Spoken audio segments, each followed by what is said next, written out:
Hello everyone, welcome back. Class 12th accountancy में हमारा topic चल रहा है accounting for debentures. Previous lecture में हमने टाइप्स ऑफ डिबेंचर्स पर डिस्कशन किया था। अब इस लेक्चर में अब हम एक और इंपॉर्टेंट टॉपिक डिस्कस करेंगे, that is disclosure of debenture in balance sheet. कि आपके जो डिबेंचर्स हैं वो कंपनी की बैलेंस शीट में कौन सी हेडिंग और कौन सी सब हेडिंग में एक्चुअली आते हैं।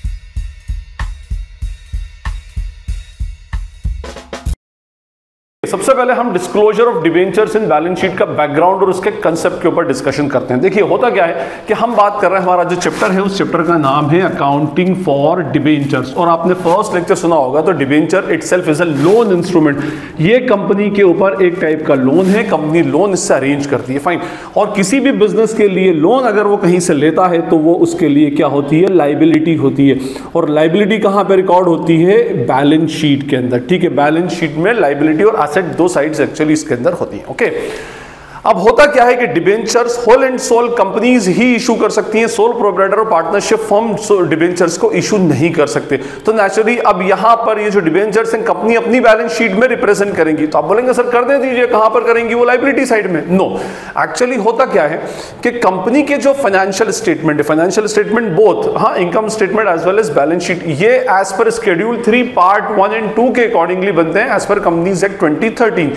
कंपनी के ऊपर कंपनीज एक्ट 2013 एप्लीकेबल होता है। और उस 2013 के अंदर शेड्यूल 3 के अंदर ऑलरेडी बैलेंस शीट का और इनकम स्टेटमेंट का फॉर्मेट मेंशन्ड है। हमें उस फॉर्मेट के अकॉर्डिंगली ही चलना पड़ता है। अब होता क्या है, कंपनी की जो बैलेंस शीट होती है उस बैलेंस शीट के अंदर कंपनी के फॉर्मेट में दो साइड्स तो दो ही होंगी हमेशा, एक होती है इक्विटी एंड लायबिलिटीज और एक होती है एसेट। ठीक है, अब होता क्या है इसके अंदर कि इसमें हेडिंग्स और सब हेडिंग्स और सब हेडिंग्स होती हैं। और हमें किसी भी आइटम को हमें देखना पड़ेगा कौन से नेचर का, और हमें उसको स्पेसिफिक हेडिंग और सब हेडिंग के अंदर डालना पड़ेगा, फाइन। अब देखिए इक्विटी एंड लायबिलिटी के अंदर equity means internal liability. Internal liability को रिप्रेजेंट करने वाली दो हेडिंग्स होती हैं। फर्स्ट होती है शेयर होल्डर्स फंड और सेकंड होती है share application money pending allotment. तो नेचुरली जो आपका ये डिबेंचर्स है ये इंटरनल लायबिलिटी तो है नहीं, एक्सटर्नल लायबिलिटी है। हमने बाहर वाली पार्टी से क्या किया, इसके ऊपर लोन लिया। चलिए जी, उसके बाद ये इक्विटी हो गई। अब लायबिलिटी की बात करें तो लायबिलिटी में दो लायबिलिटीज आती हैं, non current liability and what current liability.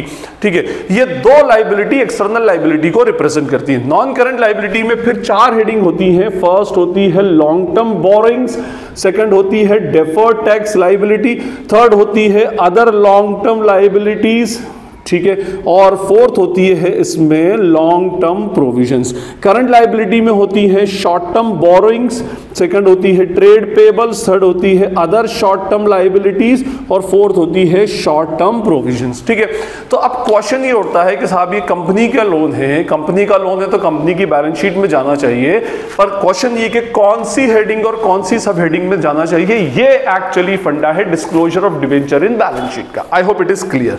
अब देखिए मैं आपको बता रहा हूं कि इसके अंदर तो आएगा नहीं। इसके अंदर क्यों नहीं आएगा, क्योंकि ये इंटरनल लायबिलिटी को रिप्रेजेंट करता है और debentures are the external liabilities payable to the outsiders या external parties.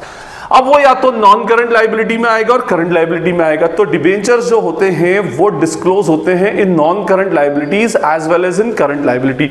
Non current liability में आएंगे under the heading of long term borrowings और करंट लायबिलिटी में आएंगे under the heading of short term borrowings. अब क्वेश्चन ये है कि सर कब आएंगे, कब लॉन्ग टर्म बोरिंग्स में आएगा, कब शॉर्ट टर्म बोरिंग्स में आएगा। तो अब हम इसको डिस्कस करते हैं कि कब डिबेंचर्स लॉन्ग टर्म बोरिंग्स और कब शॉर्ट टर्म बोरिंग्स में आएंगे। ये तो आपको समझ में आ गया कि डिबेंचर्स बैलेंस शीट की इक्विटी एंड लायबिलिटी की, नॉन करंट लायबिलिटी के लॉन्ग टर्म बोरिंग्स या करंट लायबिलिटी के शॉर्ट टर्म बोरिंग्स के अंदर में आएगा। कब आएगा, अब हम इसको देखिए समझते हैं। देखिए होता क्या है कि डिबेंचर्स, मैंने अभी आपसे क्या कहा कि दो ही जगह आ सकते हैं, या तो वो आएंगे नॉन करंट लायबिलिटी के कौन सी हेडिंग में, लॉन्ग टर्म बोरिंग्स में। ओके, ये आ गया जी। और सेकंड आएंगे करंट लायबिलिटी के कौन से हेडिंग में, शॉर्ट टर्म बोरिंग्स में। ठीक है, देखिए लास्ट ईयर तक ये बैलेंस शीट के करंट लायबिलिटी की, अदर करंट लायबिलिटी की हेडिंग के अंदर भी आता था, बट इस ईयर से कुछ एक अमेंडमेंट आने की वजह से अभी सिर्फ लॉन्ग टर्म बोरिंग या शॉर्ट टर्म बोरिंग्स के अंदर आता है। देखिए long term borings is a part of non current liability, short term borrowing is a part of current liability. हमें पता है लॉन्ग टर्म बोरिंग्स जो या नॉन करंट लायबिलिटी होती है, ये ऐसी लायबिलिटी है जिनका पीरियड जो होगा वो जिनका डिस्चार्ज जो है वो more than one operating cycle या मोर देन 12 मंथ्स में होता है। करंट लायबिलिटी में लेस देन 1 ऑपरेटिंग साइकिल या लेस देन 12 मंथ्स के अंदर होगा। तो यहां तो हमें ये डिफरेंस समझ में आ रहा है कि भाई अगर नॉर्मली देखिए, पहले मैं शॉर्ट टर्म बोरिंग्स पे लेके आता हूं आपको। शॉर्ट टर्म बोरिंग्स के अंदर पहले दो शॉर्ट टर्म बोरिंग्स में दो हेडिंग के अंदर डिबेंचर्स आते हैं। एक आता है इसके अंदर तो सीधे शॉर्ट टर्म बोरिंग्स में अपना किसमें डिबेंचर्स में। ये तब होगा जब आपका इशू से लेकर रिडम्पशन के बीच में पीरियड 12 मंथ से कम का रह जाए। आपने डिबेंचर्स इशू ही शॉर्ट टर्म के लिए किए हो तो ऐसे डिबेंचर्स किसमें आएंगे? Under the heading of short term borrowings. But debentures usually long term के लिए इशू किए जाते हैं for the period of 3 years 5 years, इस तरह से उसको यूज किया जाएगा। तो by default debentures are the part of non current liability and long term borrowings non current liability और लॉन्ग टर्म बोरिंग्स का पार्ट है। लेकिन डिबेंचर्स का एक यूज और कहां पर होता है? शॉर्ट टर्म बोरिंग्स की एक और हेडिंग होती है, इसको बोलते हैं current maturity of long term debts. याद रखिएगा, current maturity of long term debts, ये इस तरह से बेसिकली चलता है इसमें। अब देखिए, मैं आपको एक एग्जांपल देके समझाता हूं जिससे आपको समझ में आएगा कंसेप्ट के भाई डिबेंचर को कहां पर मेंशन, कहां पर एक्चुअली हमें डिस्क्लोज करना चाहिए। लेट्स सपोज एक कंपनी है और उस कंपनी ने मान लीजिए कि 1 जुलाई 2020 को डिबेंचर्स इशू किए और ये थे 50,000 डिबेंचर्स, 12% रेट ऑफ इंटरेस्ट है, 100 रुपए का एक means total face value becomes ₹50 lakh. ठीक है जी। अब कंपनी ने प्रॉमिस किया कि हम इन डिबेंचर्स को 1 साल बाद से 5 इक्वल एनुअल इंस्टॉलमेंट में आपको रिडीम कर देंगे। ठीक है, बढ़िया बात है। 5 इक्वल एनुअल इंस्टॉलमेंट मींस 1 जुलाई 2020 से पहला रिटर्न होगा 30 जून 21। कितने के? 10,000 डिबेंचर्स हम रिडीम करेंगे जो कितने के होंगे? 10 लाख रुपए के। फिर 30 जून 22, फिर 30 जून 23, 30 जून 24 एंड 30 जून 25। ठीक है, 10 लाख रुपए के इधर, 10 लाख के इधर, 10 लाख इधर, 10 लाख इधर और 10 लाख इधर। ठीक है, ये तो हमारे पास सारा का सारा शेड्यूल प्रिपेयर हो गया कि कब कब हमको डिबेंचर्स को रिडीम करना है। फाइन। अब यहां इशू से लेकर रिडम्पशन के बीच में टोटल 5 इयर्स का पीरियड है। ठीक है, अब उसमें इन 5 इयर्स में 5 बार बैलेंस शीट बनेगी। देखिए, हमारी बैलेंस शीट हम मान लेंगे 31 मार्च को बनती है, फाइनेंशियल ईयर को फॉलो करती है।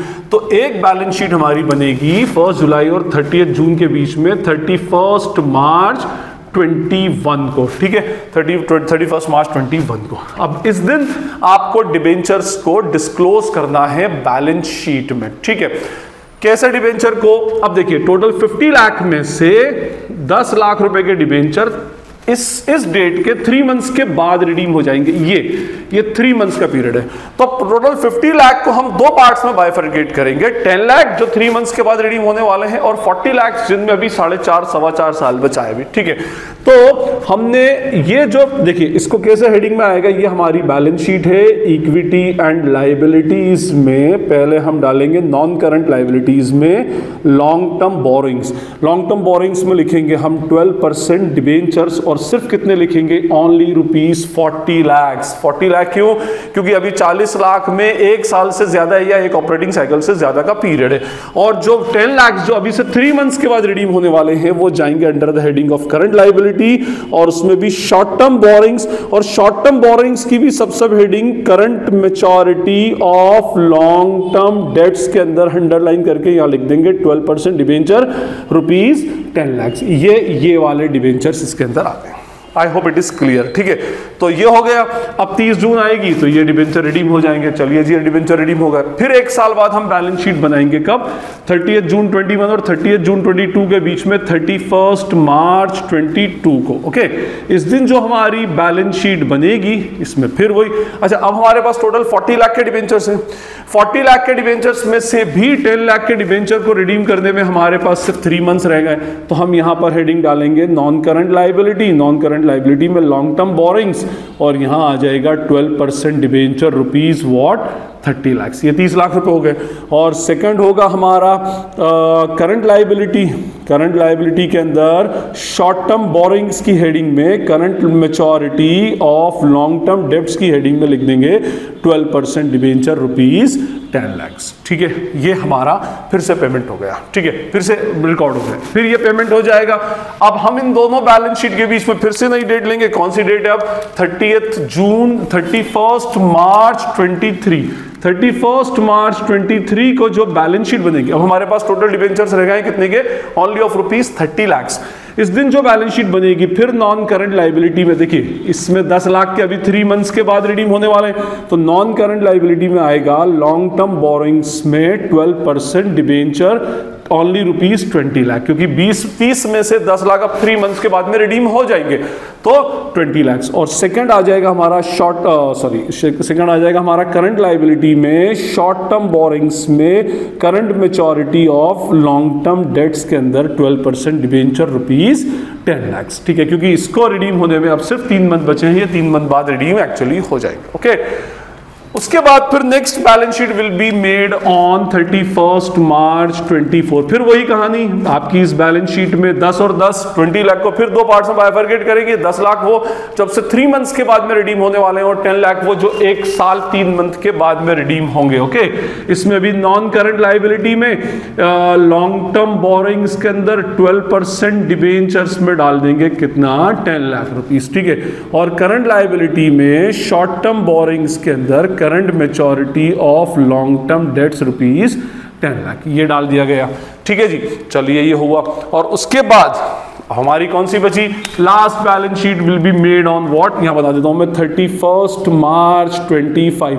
अब 31 मार्च 25 को हमारे पास सिर्फ 10 लाख रुपए के डिबेंचर्स रह गए, और उनका भी रिडम्पशन अपकमिंग 3 मंथ्स के अंदर हमको करके खत्म करना है। 3 मंथ के बाद में उन डिबेंचर्स को हमको रिडीम करने का है। ओके, तो अब डिबेंचर यहां पर लॉन्ग टर्म बोरिंग्स में नहीं आएंगे, सीधे करंट लाइबिलिटी में आएंगे, शॉर्ट टर्म बोरिंग्स की हेडिंग में current maturity of long term debts में 12% डिबेंचर ₹10 लाख, ठीक है। तो और मैंने आपको बताया इसके अलावा अगर डिबेंचर शॉर्ट टर्म के लिए इशू हो तो फिर तो अंडरस्टूड है किसके अंदर आने वाले हैं, शॉर्ट टर्म बोरिंग्स में आने वाले।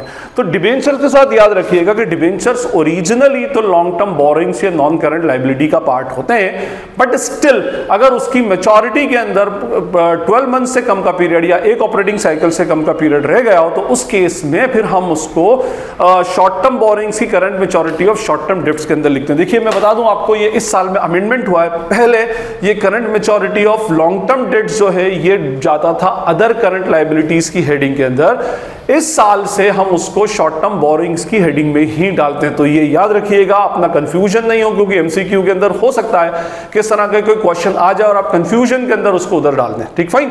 तो कहां जाएगा वो, या तो long term non current liability की हेडिंग की लॉन्ग टर्म बोरिंग्स की सब हेडिंग में जाएगा, अगर उसकी मेच्योरिटी में या उसके रिडम्पशन में मोर देन 1 ईयर या मोर देन 1 ऑपरेटिंग साइकिल का पीरियड हो। और कभी किस में जाएगा, शॉर्ट टर्म बोरिंग्स में। शॉर्ट टर्म बोरिंग्स में कब जाएगा, जब या तो उसकी हमने इशू ही उसको 12 मंथ से कम पीरियड के लिए किया हो, या फिर अगर उसकी मेच्योरिटी के अंदर 12 मंथ से कम पीरियड रह गया, भले वो ओरिजिनली लॉन्ग टर्म डेट से, लेकिन अब उसकी मेच्योरिटी में या उसके रिडम्पशन में 12 मंथ से कम का पीरियड रह गया, फाइन। तो ये हमारा कंसेप्ट था disclosure of debenture in balance sheet, के भाई बैलेंस शीट को डिबेंचर्स को बैलेंस शीट में हम कहां पर एक्चुअली रिप्रेजेंट करते हैं, कहां डिस्क्लोज करते हैं। आई होप ये आपको क्लियर हो गया होगा। स्टिल अगर कोई क्वेरी या डाउट आपको लगता है तो you can ask in the comment section, जितनी जल्दी होगा पढ़कर आपको रिप्लाई करने की ट्राई करूंगा। This is Najeeb Hashmi signing off from Najeeb हाशमी's अकेडमी। Thank you.